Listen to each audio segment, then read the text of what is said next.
Yoga's keeping grapplers weak, and I'm going to explain exactly why. Look, I know why yoga may be appealing. When you're sore, you've got sore hips, you've got sore hamstrings, you've got sore shoulders, you've got sore chest. The first thing you want to do is just try and alleviate that symptom for a short while. And that's the trap of yoga, because it's going to make the muscles a little bit looser. It's going to improve blood flow. It's going to improve a little bit of nutrients to these areas, right? And you're getting yourself into a recovery cycle where your priority is just alleviating a symptom. Now, you've got to ask yourself, what was the reason for that symptom? And if you're doing jiu-jitsu regularly, the symptoms are showing certain parts of your body that aren't necessarily not flexible.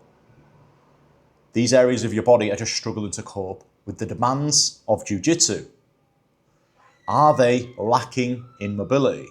But at the same time, you're choosing yoga. And again, if yoga worked, then you wouldn't need to do that much of it. You would use it, benefit from it, and then put it to bed. The main question is, does yoga increase your work capacity? Is there anything else that we can do in order to increase our work capacity? Because let's be honest, us as men, we want to do more jiu-jitsu sessions in a day. We want to do more jiu-jitsu sessions in a week. We want to do more jiu-jitsu for years and even decades. And what is yoga adding to that? Now, there is no doubt that certain positions in jiu-jitsu require intermediate to advanced flexibility levels. And when you actually think about flexibility in yoga a little bit more deeply, and this is why I think yoga is actually useful, but it's nowhere near as useful as everybody thinks.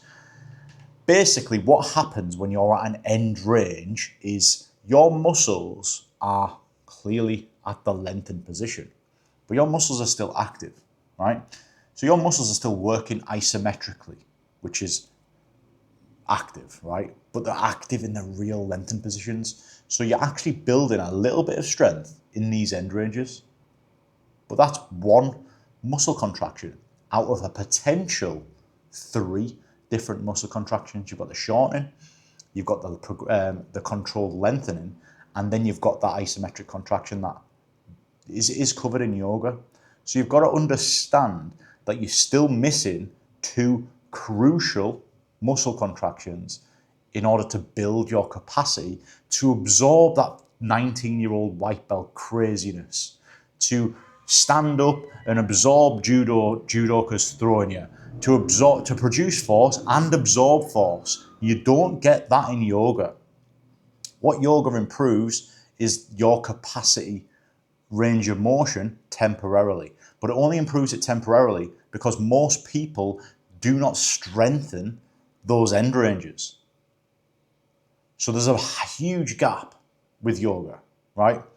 And I hope that instead of you doing yoga, you think about just strengthening your muscles and joints through their full range of motion. Because one thing that yoga lacks is a huge, huge deficit in strength. And for us to do jiu-jitsu for the rest of our life, it is not a flexibility problem. The main problem is our body's ability to cope with demands. Now, if you're a bloke that can grapple 2, 3, 4, 5 times per week before they start feeling the effects are not from a lack of mobility. So they're not going to be solved from increased mobility training. However, your feelings, they might be. They might be solved from some mobility training because the feelings, the physiological effect of stretching an area, it's going to take your muscles from looking like this, the fibers, to like this, and then more water, more nutrients, and more warmth, temperature can get to these areas, giving them that sense of relief. That keeps people doing yoga. And the fact that people need to do it for 10, 15 minutes a day keeps people in that cycle. And it's a recovery cycle. And I'm saying the recovery cycle like you're thinking, yeah, recovery is good. No, don't think recovery, think building capacity. Because if you think building capacity, you go one level deeper And you have to think about recovery a hell of a lot less. Do you know what I mean? You're being reactive rather than proactive. And it's that proactive cycle. Listen, I have no issues with people that do yoga for the development of their mobility levels, like serious development for mobility, because it's great. The movements are great. However, one thing I want to say is that most people don't do yoga to the required intensity in order to develop their mobility levels. So in order in the gym to build your physical capabilities, you need to be training close to failure, right? Of sets of 30 seconds to 45 seconds to start building muscle mass and strength. It's the same with mobility, but nobody has the courage and the confidence to actually train their mobility with that intensity because they think that they're going to pull the muscle. Obviously, you're going to start things off pretty gently to warm up with these stretches, but you need to be pushing these end ranges seriously to develop your mobility levels. Not many people will do that. So if you're not actually developing your mobility with yoga, then you're justifying it. Oh, do yoga to increase mobility. You're not actually developing your mobility. Do you know what I mean? You're just actually making yourself feel better for a very short amount of time, which is a shame because that is you choosing to put in a lot of work for something that only provides temporary benefits. And that's awful. Do you know what I mean? That is awful.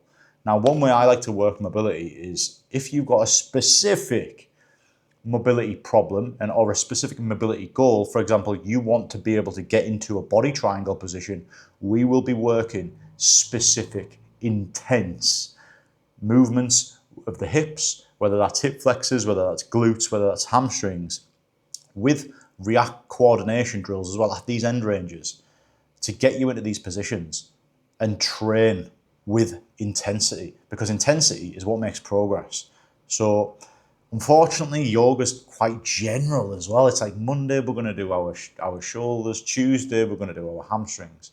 If you want a specific mobility goal, and you've got a specific mobility goal, then that's really all you should be focusing on 3 to 5 times per week, rather than doing a little bit of this, a little bit of that, a little bit of that, a little bit of that.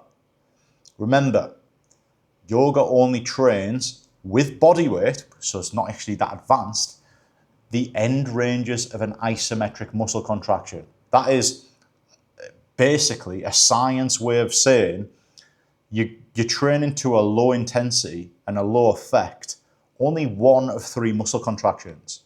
So that's why yoga doesn't actually build your capacity and allow you as an athlete to actually be able to absorb more demands. You can't. If you're doing 10 rounds on a competition class, you're still going to feel like shit. It doesn't matter how much yoga you've done. You're still going to be feeling like you're being hit by a bus the next morning. And you're left wondering why. Because you're doing the yoga, you're probably eating healthy. It's not a yoga problem. It's not a mobility problem. It's the fact that you're not building your capacity very well. Do you know what I mean? So that's it from me. Hopefully you appreciate it. Hopefully it's a bit of a rude awakening. And the solution, right, is to start building your capacity. And the good thing is about training your strength through a full range of motion is that you spend the same amount of time as you would on a yoga session or on a yoga repetition or as a yoga pose. You're just doing it with weights. So you get the extra contractions in and you get the extra benefits with no cons. The only con is that it's less accessible. You can do yoga in your house without any kit and equipment, and strengthening your joints for a full range of motion requires gym equipment, lifting equipment, and it requires you to potentially just go to a gym. But hopefully you appreciate the insight because, listen, yoga is pretty good. However, there is so many better ways to train, and it fundamentally comes down to the mindset choice that you made in order to enter that realm.